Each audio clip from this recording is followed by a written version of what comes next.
My name is Don Gayton, and I'm standing in a place that's very special for me.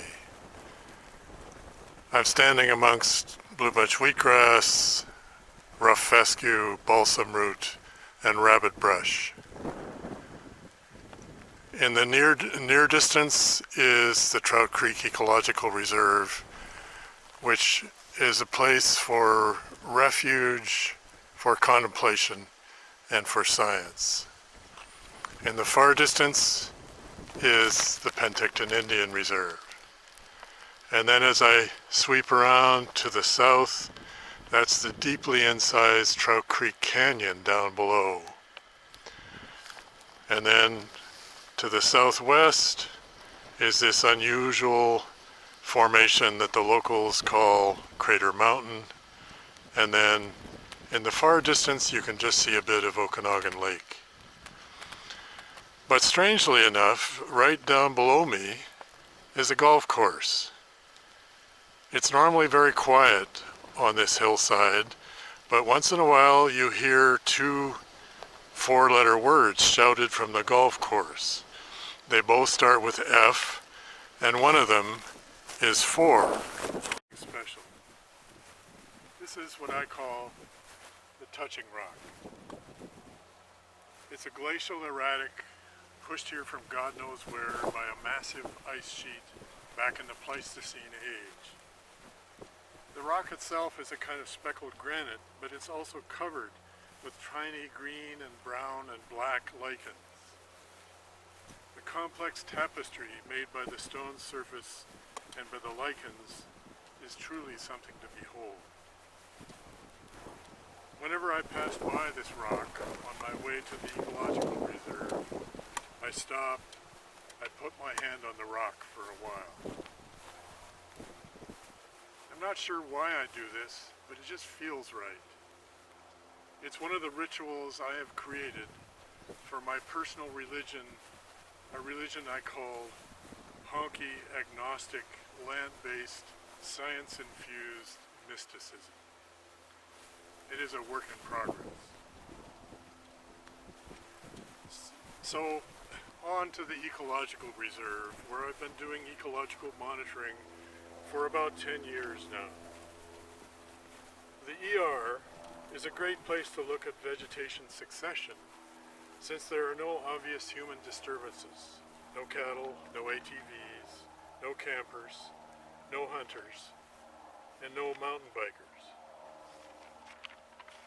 In fact, in the dozens of times that I've been out to the Ecological Reserve over the course of a decade, I've never seen another person there.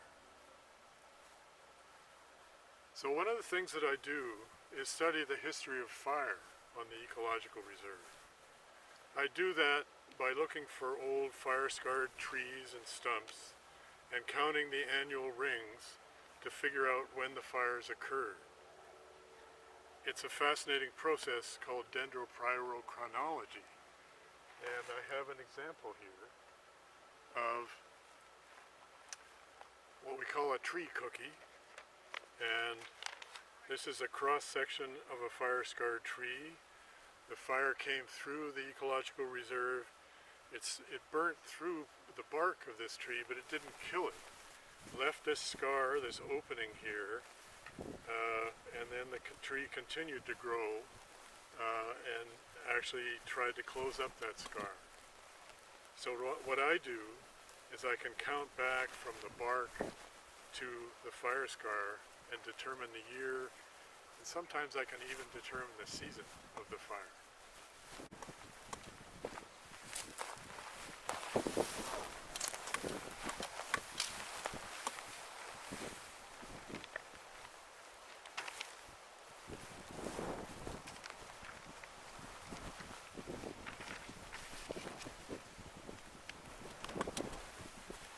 Despite the number of trips that I've made to the Ecological Reserve, there are still some gullies and knobs and swales that I haven't explored yet.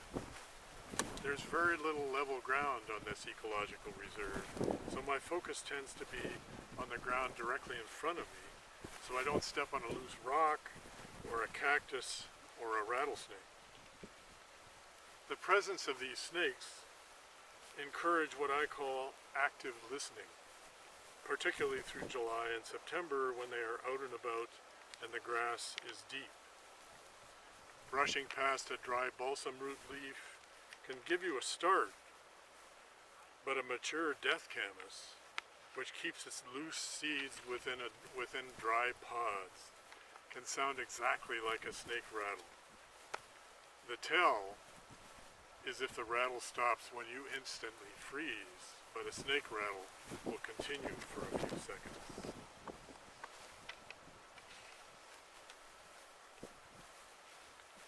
In spite of the fire suppression, the grassland vegetation of the Ecological Reserve at Trout Creek is in an advanced ecological stage. It's hard to put a name to this. Climax, high cereal, potential natural community, excellent condition, and so on and so on.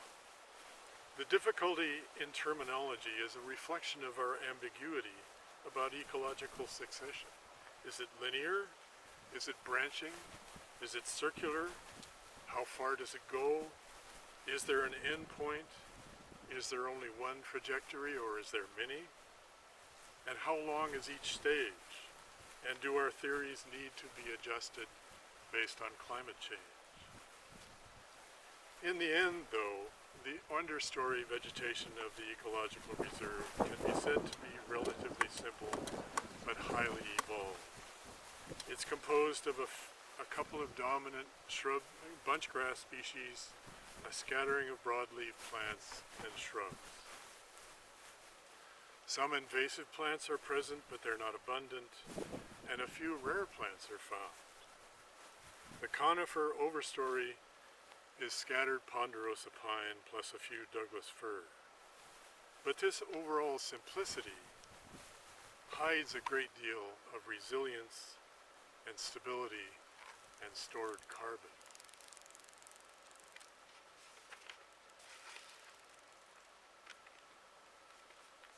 Some of the rocks on the Ecological Reserve are quite sittable, inviting you, after you check around the base for snakes, to sit and to slip into reverie or study your notes or decide where to go next or eat your sandwich or just sit down. Some, like the touching rock, are relatively smooth glacial erratics that were shaped and moved about by the Pleistocene ice sheets. They are freestanding and are the nicest to sit on. Others are brittle and sharp-edged, eruptive fragments poking out of the ground, clearly volcanic in origin. Now, any rocks that are suitcase-sized or smaller get moved around every spring by hungry bears